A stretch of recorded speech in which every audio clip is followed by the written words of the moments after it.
बुलढाणा अर्बनचे सर्वेसर्वा राधेश्याम चांडक यांच्या घरासमोर पीडित शेतकऱ्यांचे आंदोलन. लेखी आश्वासनानंतर शेतकऱ्यांचे आंदोलन तुर्तास मागे.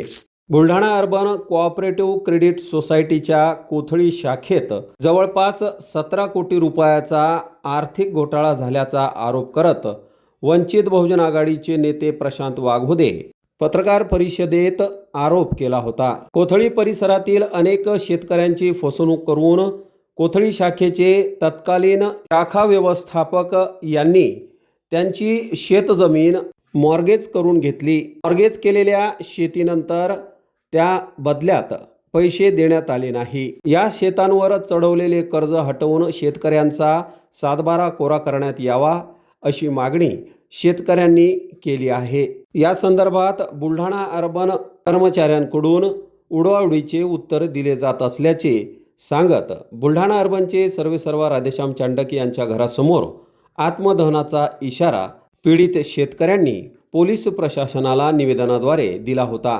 पीडित शेतकऱ्यांनी वंचित बहुजन आघाडीचे नेते प्रशांत वाघोदे यांच्या नेतृत्वात बुलढाणा येथील चिखली रोडवरील राधेश्याम चांडक यांच्या बंगल्यासमोर जवळपास 4 तास आंदोलन केले. यावेळी परिसरात मोठा गोंधळ उडाला होता. कुठलाही अनुचित प्रकार घडू नये यासाठी तगडा पोलीस बंदोबस्त देखील तैनात करण्यात आला होता. पोलिसांनी मध्यस्थी करत बुलढाणा अर्बनचे कर्मचाऱ्यांना तिथे बोलवून घेतले. यानंतर आंदोलनकारी व बुलढाणा अर्बनच्या कर्मचाऱ्यांमध्ये समन्वय साधत चर्चा करण्यात आली. यानंतर बुलढाणा अर्बनच्या कर्मचाऱ्यांनी लेखी आश्वासन दिले.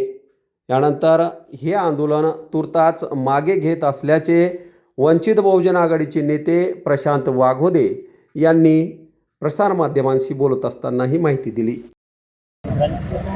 मी general manager Buldhana urban cooperative credit society Buldhana Kailash Kasat जे आज आंदोलन या ठिकाणी केलेलं आहे त्या अनुषंगाने मी या ठिकाणी आलो. सगळ्या कर्जदार सभासदांशी आणि प्रशांत वाघोदे साहेब यांच्याशी चर्चा केली आणि त्यांच्या ज्या काही म्हणजे ज्या कोथळी प्रकरणामध्ये जो गैरव्यवहार झाला होता त्या प्रकरणामध्ये शाखा व्यवस्थापक आणि तिच्या रिजनल मॅनेजर्सने जे काही या लोकांचे गहाणखत करून जे कर्ज देण्यात आलेलं आहे त्या अनुषंगानं यांना जो काही न्याय मिळावा या उद्देशाने त्यांना आम्ही विनंती केली की आपण आपलं निवेदन संस्थेकडे द्यावं. ते निवेदन आम्ही संस्थेच्या संचालक मंडळ सभेमध्ये ठेवून त्यावर जोही त्यांच्या हिताचा निर्णय असेल तो आम्ही घेणार आहे आणि त्या अनुषंगाने हे आज आपण त्यांना निवेदन देण्याबाबतचं एक पत्रही त्यांना आम्ही या ठिकाणी देत आहे. शेतकऱ्यांची खरोखरच फसवणूक झालेली आहे का? शेतकऱ्यांची फसवणूक झालेली आहे हे आम्ही या पद्धतीनं सांगता येणार नाही की फसवणूक झाली, परंतु त्यांनी स्वतः गहाणखत करून तिच्या शाखा व्यवस्थापकाला मदत केलेली आहे. किती कोटी रुपयाचा हा कर्ज प्रकरण आहे? 7 ते 8 कोटीचे असावेत.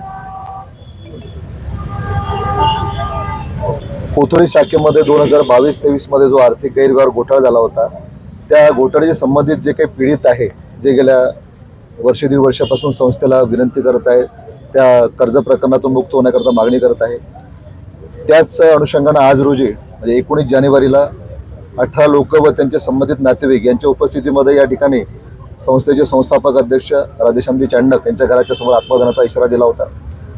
या ठिकाणी पोलिसांच्या मध्यस्थीने आणि संस्थेचे जे काही जबाबदार पदाधिकारी आहेत यांच्या मध्यस्थीने या ठिकाणी आज या साधक बाधक चर्चा या सगळ्या विषयावर करण्यात आल्या आणि चर्चेअंती या ठिकाणी अशा प्रकारचं आश्वासित केलं गेलं की जो काही मुद्दा असेल ज्या प्रकरणाची ही सगळे लोक संलग्न आहेत आणि यामध्ये नक्कीच 100% संस्थापक अध्यक्ष राधेश्यामजी चांडक हे तोडगा काढणार आहे, या लोकांना न्याय देणार आहेत.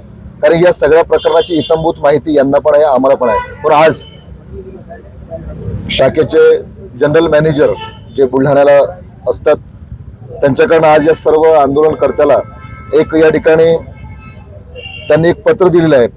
ज्या पत्रामध्ये त्यांनी आपल्याला बाईट दिलेली ज्या सगळ्या गोष्टी मुद्दे या ठिकाणी क्लिअर झाले आहे.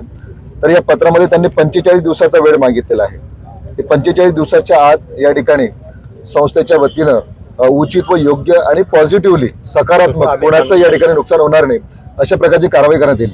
मी या सगळ्यांच्या वतीनं पुनश्च सांगतो की या ठिकाणी दिलेल्या विविध मुदतीमध्ये जर याच्यावर कारवाई जर झाली नाही तर यापुढची जी दिशा आहे यापेक्षा उग्र आंदोलन आम्ही या ठिकाणी मुख्य शाखेच्या समोर, मग ते डफळेबाजी असेल किंवा आणखी काळजी असेल नसेल, हे पुढचं आंदोलन आम्ही या ठिकाणी करणार आहे. तुर्तास आम्ही या ठिकाणी आमचं आंदोलन या ठिकाणी स्थगित करण्यात येत आहे. करिता या ठिकाणी मी सगळ्यांच्या वतीने या ठिकाणी आश्वासन करतो.